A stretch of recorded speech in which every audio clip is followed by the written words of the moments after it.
Bienvenue dans l'émission La vérité de l'Évangile avec Andrew Wommack, un ministère d'enseignement qui se concentre sur l'amour et la grâce inconditionnelle de Dieu. Certaines des choses qu'il expliquait étaient tellement simples, mais c'était la vérité et cela m'a vraiment touchée profondément. Il a changé ma vie, ma marche avec Dieu. J'ai faim des choses de Dieu comme jamais auparavant. Et ce n'est que le début. Et maintenant, voilà Andrew. Nous en sommes à la 4e émission que j'enregistre pour une toute nouvelle série. Je suis Andrew Wommack et j'ai déjà partagé un grand nombre de vérités avec vous cette semaine. J'ai abordé beaucoup de sujets, mais ce qui me tient particulièrement à cœur concerne le fait que nous avons été complètement transformés lors de notre nouvelle naissance. Ce changement ne s'est pas produit quelque part à l'extérieur, ce n'est pas votre corps qui a été immédiatement changé, le changement n'a pas non plus eu lieu de manière instantanée dans votre pensée ou dans vos émotions. Ces parties-là de votre être changent progressivement. Mais dans 2 Corinthiens chapitre 5 verset 17, il est écrit « Si quelqu'un, cela fait référence à chaque personne, qui que ce soit, qui ait fait de Jésus son Seigneur et qui ait reçu le salut, cette personne-là est devenue une nouvelle créature. Les choses anciennes sont passées, voici toutes choses sont devenues nouvelles. » Il n'est pas ici question de votre corps physique ou de la partie mentale et émotionnelle de votre être. Il est question du fait que dans votre esprit, vous êtes une personne entièrement nouvelle. Et dans Proverbe 23:7, il est expliqué « Car il est comme les pensées de son âme. » Vos actions et votre vie prendront la direction de vos pensées. Et la raison pour laquelle la plupart des chrétiens n'ont pas vraiment fait l'expérience de la nouvelle vie que Dieu désire leur donner et qu'ils se voient encore comme la personne qu'ils étaient avant. Ils ne comprennent pas que leur être est composé d'une partie spirituelle qui a complètement été renouvelée. Ils se regardent dans le miroir et se fient au reflet que celui-ci leur renvoie. Ils se fient à ce qu'ils ressentent dans leurs émotions et dans la partie mentale de leur être.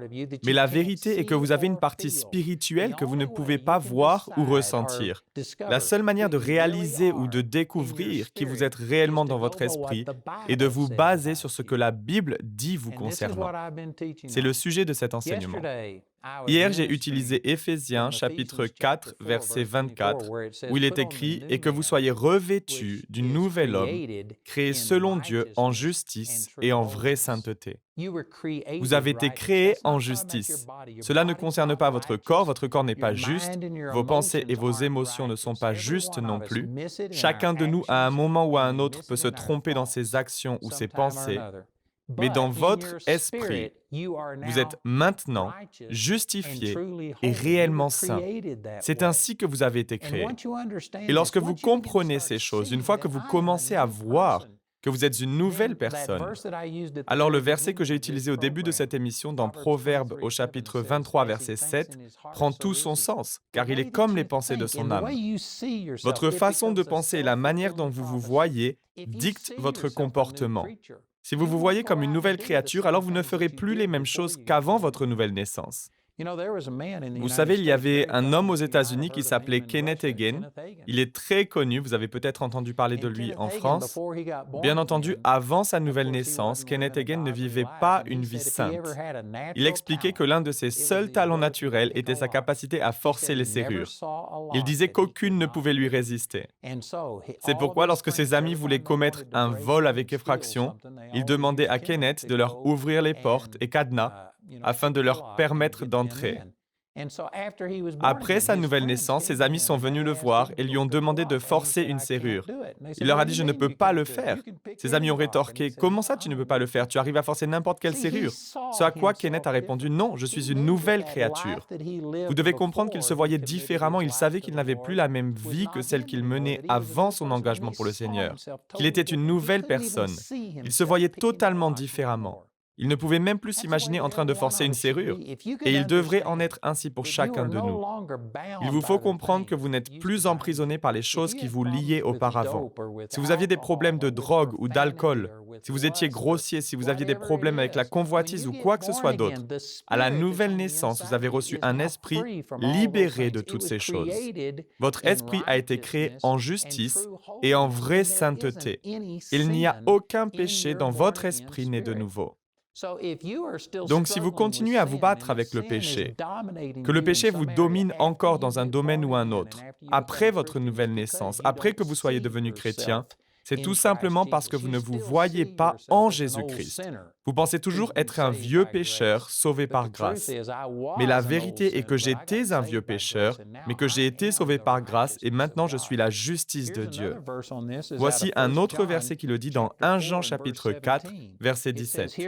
C'est en cela que l'amour est parfait en nous, de sorte que nous aurons de l'assurance le jour du jugement, parce que nous sommes dans ce monde tel que lui, il est. Dans le contexte, ce passage fait référence à Jésus et montre que nous sommes dans ce monde tel que lui, il est, dans ce monde. Pourtant, la plupart des chrétiens pensent que lorsque nous irons au ciel, oh quel jour merveilleux ce sera. Ils pensent que le changement s'opère petit à petit et que nous serons parfaits lorsque nous serons au paradis. Mais ici-bas sur cette terre, ils se voient comme un être corrompu et pécheur. Il est vrai que votre corps physique a péché et qu'à cause de cela, la corruption fait partie du domaine physique. Nous avons tous péché avec la partie mentale et émotionnelle de notre être. Et à cause de cela, nous pouvons avoir de mauvaises pensées, de mauvais comportements et des émotions négatives. Donc dans le corps et dans l'âme, vous n'êtes pas parfait. Mais ce verset affirme que nous sommes dans ce monde tel que lui, il est. Il n'est pas question du monde à venir, mais du monde présent. Alors, comment comprendre cette affirmation? La seule manière de comprendre ce dont il s'agit est de reconnaître que nous sommes formés de 3 parties distinctes, l'esprit, l'âme et le corps. Vous n'êtes pas qu'un corps et vous n'avez pas seulement une partie mentale et émotionnelle. Il y a une partie de vous qui est esprit. Et je vais retourner au verset que j'utilise depuis le début. Il se trouve dans 2 Corinthiens chapitre 5, verset 17. Si quelqu'un est en Christ, il est une nouvelle créature. Les choses anciennes sont passées, voici toutes choses sont devenues nouvelles. Cela fait référence à votre être spirituel, cette partie de vous qui a changé. Et selon ce verset, vous êtes identique à Jésus, car nous sommes dans ce monde tel que lui, il est. Cela n'est pas encore une réalité dans vos actions, peu importe votre niveau de dévouement pour Dieu, tout ce que vous pensez comprendre, ou même le fait que vous ayez appris à libérer la puissance de Dieu. Aucun d'entre nous n'a encore atteint la perfection de Jésus dans nos actes. Il en va de même dans le domaine de l'âme. Aucun d'entre nous n'a atteint la perfection en gardant nos pensées totalement sur Dieu. Peut-être que nous voyons une amélioration dans ce domaine, mais c'est un processus et aucun d'entre nous ne peut se vanter d'être parfait dans ses pensées et émotions. Il est évident que nous ne possédons pas encore toute la connaissance. Mais dans votre être spirituel, la partie de vous qui est née de nouveau, vous êtes maintenant identique à Jésus. Et ce ne sera pas seulement vrai dans l'éternité, vous êtes déjà exactement comme Jésus dans votre esprit.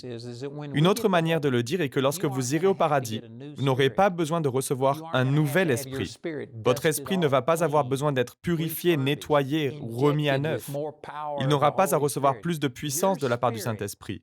À cet instant précis, votre esprit est tel qu'il le sera pour toute l'éternité. Il ne sera jamais changé. Votre esprit est parfait. Notre problème est que nous n'avons pas encore une âme glorifiée ou un corps glorifié. Notre connaissance est encore partielle. Nous n'avons pas toute la connaissance, ce qui crée un obstacle entre ce que nous avons dans notre esprit et ce qui se manifeste dans notre âme et dans notre corps. Essayez de visualiser ceci. Imaginez un tuyau avec un robinet à l'autre bout, par lequel l'eau se déverse. De ce côté-là se trouve le côté spirituel. Je vais utiliser de l'eau pour cet exemple. On va dire que ce tuyau contient de l'eau de ce côté-là, de l'eau qui donne la vie, et vous voulez qu'elle se déverse de l'autre côté, mais il y a une valve au milieu. Il y a une valve qui contrôle le débit d'eau qui passe d'un côté à l'autre du tuyau. Et il vous est possible de fermer cette valve et d'empêcher ainsi l'eau de s'écouler par le robinet de l'autre côté. Cette valve peut complètement boucher et couper le flux d'eau. Si vous parvenez à comprendre ce dont je parle, vous comprendrez que les choses fonctionnent de la même manière dans le domaine spirituel. Votre esprit contient la vie de Dieu. Vous êtes identique à Jésus. Vous possédez sa guérison, son amour, sa joie, sa paix et sa prospérité. Tout ce que Jésus est, vous l'êtes également dans l'esprit. Cependant, vos pensées et vos émotions sont semblables à cette valve. Lorsque vous croyez davantage à ce que vous voyez qu'à ce que dit la parole de Dieu, si vous considérez davantage ce que vous ressentez que ce que dit la parole, alors vous êtes en train de fermer cette valve et vous empêchez au flot de la vie de Dieu, qui est dans votre esprit, de passer à travers vos pensées pour se manifester dans le domaine de votre corps, jusque dans cette réalité physique. Mais à l'inverse, vous pouvez commencer à renouveler vos pensées, même si ce n'est qu'un renouvellement partiel de votre pensée. Vous ne comprenez pas encore toutes choses, mais vous comprenez certains principes. Vous vous saisissez d'une vérité après l'autre. Vous commencez à en apprendre davantage au sujet du Seigneur, plus que jamais auparavant. Et proportionnellement au renouvellement de vos pensées, la valve s'ouvre et vous pouvez enfin commencer à permettre à la vie de Dieu qui est dans votre esprit de couler à travers vos pensées jusque dans votre corps physique. Et vous pouvez ouvrir cette valve de plus en plus jusqu'à ce que la puissance de résurrection coule à travers vous. Vous commencerez à voir les yeux des aveugles s'ouvrir, les sourds entendre. Vous verrez des résurrections, mais cela nécessite que votre pensée soit renouvelée.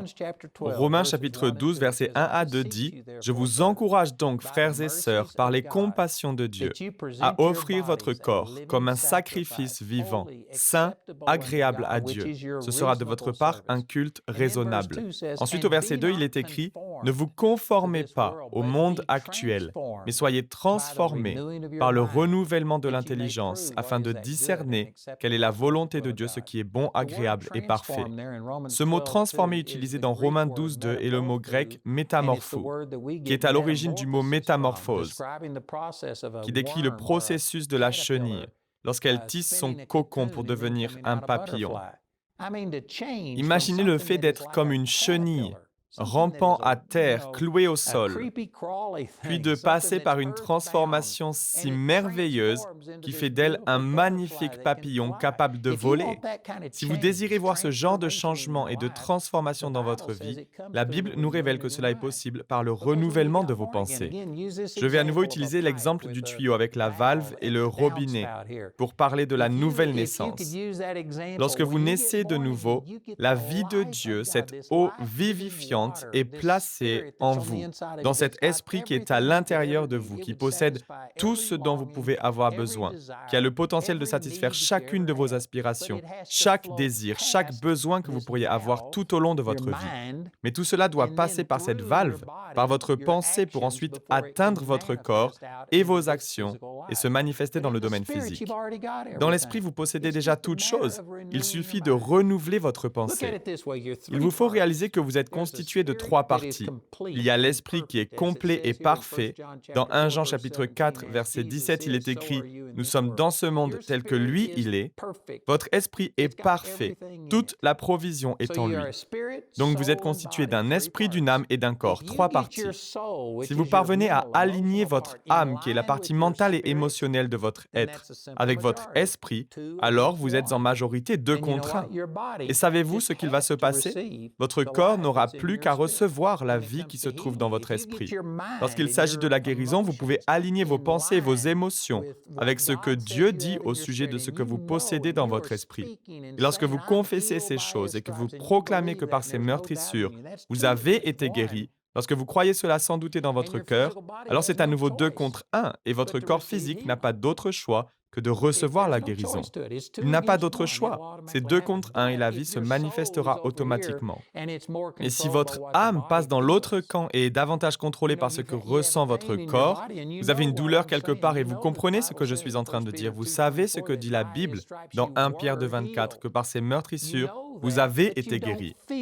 Vous le savez, mais vous ne le ressentez pas. Et si votre âme est davantage absorbée et contrôlée par votre corps, parce que vous ressentez que par votre esprit, par ce que Dieu dit concernant ce qui vous appartient, eh bien c'est comme si vous aviez fermé la valve, c'est 2 contre 1.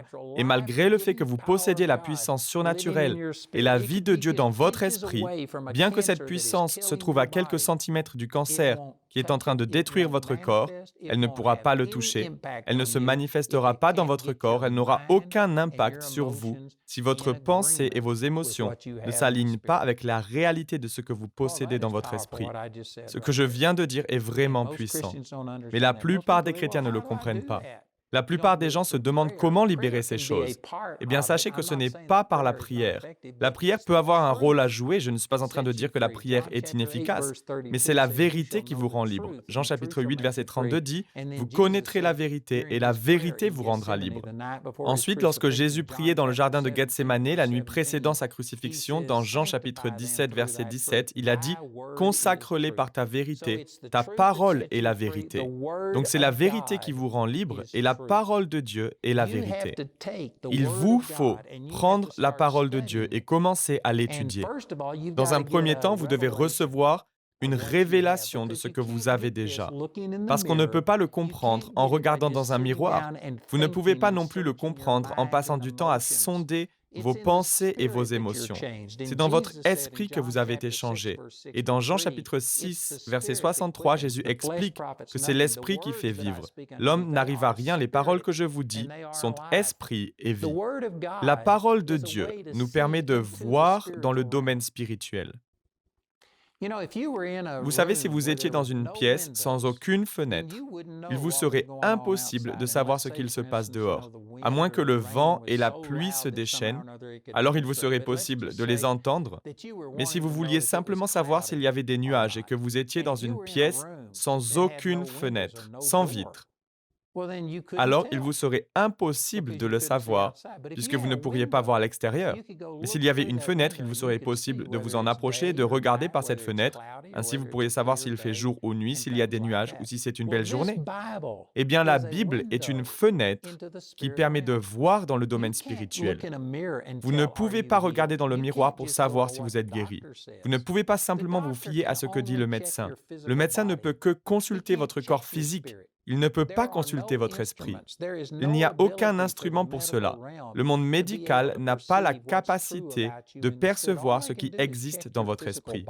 Tout ce que peuvent faire les médecins pour établir un diagnostic est de consulter votre corps physique. Ensuite, en vous posant certaines questions, en discutant avec vous, ils peuvent déterminer votre état psychologique, comment vous vous sentez dans la partie mentale et émotionnelle de votre être, mais ils ne peuvent pas percevoir les réalités de l'esprit. Alors, comment savoir ce qui est réel vous concernant dans le domaine spirituel? Vous devez utiliser la parole de Dieu comme une fenêtre. Elle vous permet de voir dans le monde spirituel et vous devez considérer ce qu'elle dit à votre sujet. Dans Éphésiens au chapitre 1, verset 3, il est écrit que nous avons été bénis de toute bénédiction spirituelle dans les lieux célestes en Christ.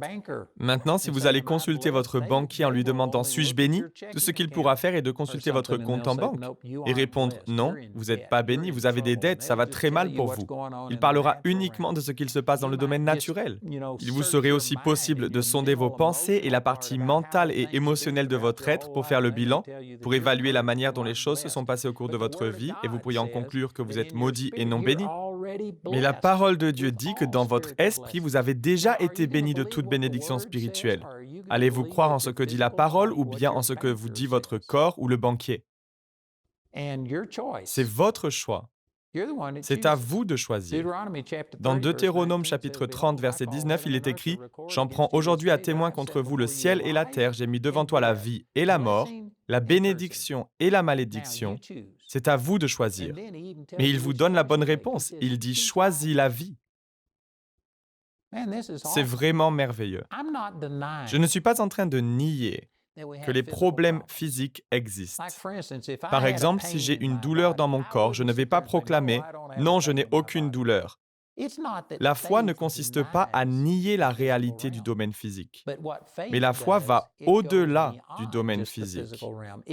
Elle reconnaît que la réalité ne s'arrête pas à ce que nous pouvons voir, goûter, entendre, sentir et ressentir. Il n'y a pas qu'un domaine physique et un domaine mental et émotionnel.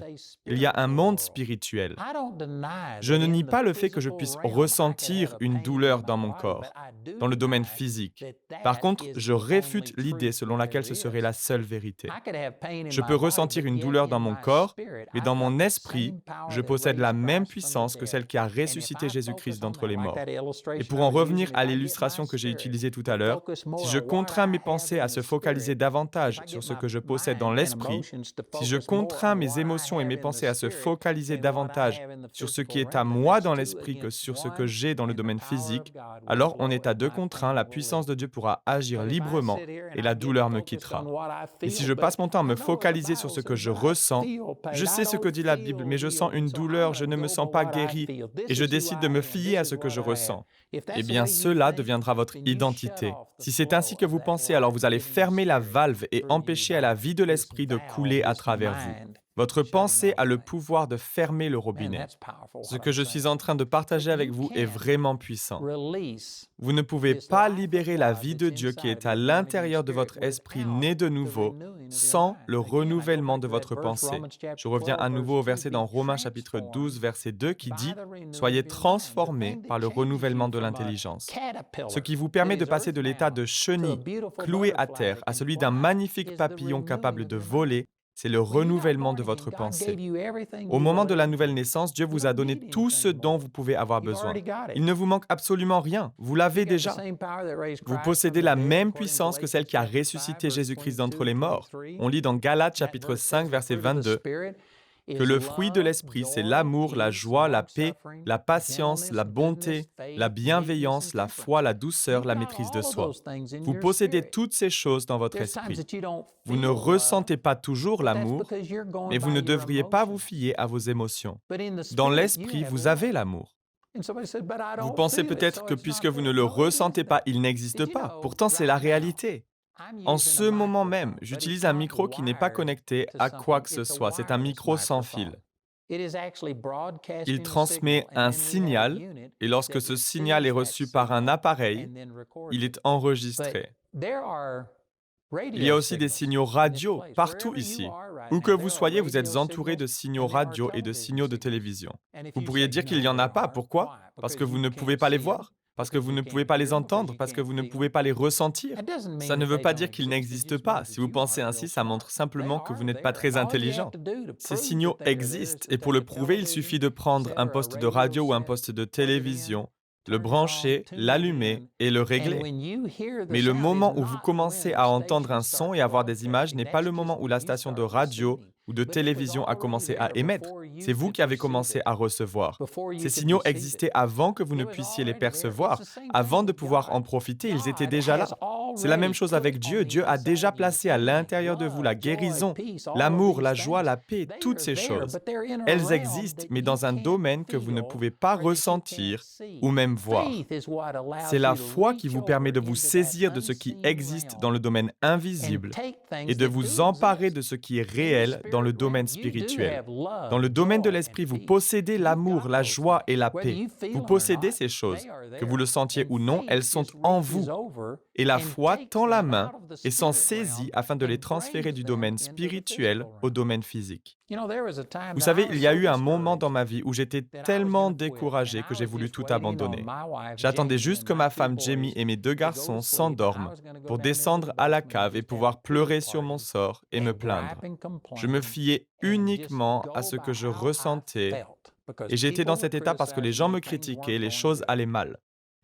Alors que j'attendais qu'ils s'endorment, j'ai ouvert ma Bible nonchalamment et je suis tombé sur Galates chapitre 5, verset 22, où il est écrit « Le fruit de l'esprit, c'est l'amour, la joie, la paix et tous les autres fruits de l'esprit. » Je me suis alors dit « Seigneur, je sais que je possède ces choses dans mon esprit, mais je me sens tellement mal dans le domaine physique et dans mes émotions que j'ai juste envie de m'asseoir et de pleurer sur mon sort. » J'avais déjà envoyé des invitations à tous les démons de la région.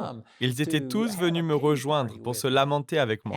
Je pensais que je me sentirais mieux si je râlais un bon coup et me plaignais. Mais en regardant à ce verset, je me suis demandé, Est-ce que je vais permettre à mes sentiments de me dominer ou est-ce que ce sont les choses que Dieu dit dans sa parole qui vont avoir le dernier mot? Et j'ai décidé que malgré le fait que je ne le ressentais pas, j'allais agir selon ce que Dieu dit à mon sujet. Du coup, lorsque tout le monde est allé se coucher, je suis descendu à la cave et par la foi, non pas parce que j'en avais envie, mais par la foi, j'ai dit merci Père parce que je suis victorieux, je suis vainqueur et je ne vais pas baisser les bras. J'ai l'amour, la joie, la paix. Je me suis mis à confesser la parole et vous savez ce que je faisais? Je puisais dans mon esprit afin que ce qui existait déjà se manifeste. Je ne niais pas le fait que dans le domaine physique j'étais découragé et que je voulais abandonner et j'ai refusé d'agir en fonction de ce que je ressentais. J'ai décidé d'agir en fonction de ce que dit la parole de Dieu à mon sujet. Et il n'a suffi que de quelques minutes afin que je commence à ressentir la joie et la paix du Seigneur. Et j'ai fini par avoir ma propre soirée de louange où je remerciais Dieu pour toutes ses bontés. Il vous faut réaliser que peu importe ce que vous ressentez, si vous êtes né de nouveau, alors dans votre esprit, vous avez l'amour, la joie, la paix, la patience, la bonté, la bienveillance, la foi, la douceur, la maîtrise de soi. Ces choses sont en vous. Alors allez-vous vous fier à ce que vous avez dans l'esprit et vivre par la foi ou allez-vous agir en fonction de ce que vous ressentez? C'est votre décision. Et si vous choisissez d'agir selon ce que vous ressentez, selon ce que vous dit le médecin, selon ce que vous disent vos circonstances, plutôt que ce que dit la parole de Dieu, alors vous allez empêcher la puissance de Dieu d'agir dans votre vie. C'est vous qui allez la stopper. Ce n'est pas le diable qui va l'arrêter, ce n'est pas Dieu non plus, c'est vous, parce que vous agissez en fonction de ce que vous ressentez, plutôt que par ce que vous dit la parole. J'ai beaucoup d'autres choses à enseigner et au cours de la prochaine émission, je vais partager des vérités qui changeront votre vie, donc assurez-vous de me rejoindre. L'émission d'aujourd'hui fait partie d'une série spéciale que nous sommes heureux de pouvoir partager avec notre audience francophone. Nous espérons que ce message vous a béni. Notre ligne téléphonique est ouverte aux heures indiquées à l'écran. Appelez-nous si vous avez des questions sur ce programme, si vous avez besoin de prière ou si vous désirez commander l'un de nos enseignements. Vous pouvez nous contacter au numéro qui s'affiche à l'écran.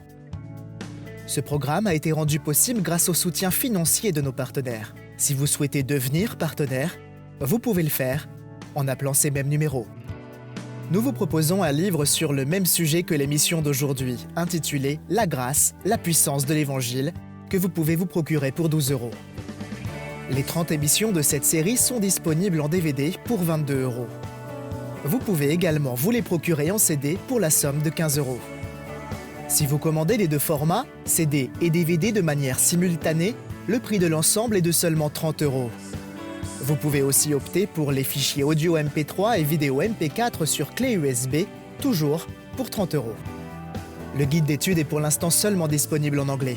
Il inclut le contenu du livre ainsi que des questions en rapport avec chaque sujet abordé afin de l'étudier seul ou en groupe. Pour tous nos téléspectateurs qui se trouvent en dehors de l'Europe, tous les produits que nous vous présentons sont disponibles dans nos bureaux situés dans votre région. Vous pouvez les contacter grâce aux coordonnées qui s'affichent sur votre écran afin d'en connaître le prix dans votre monnaie locale.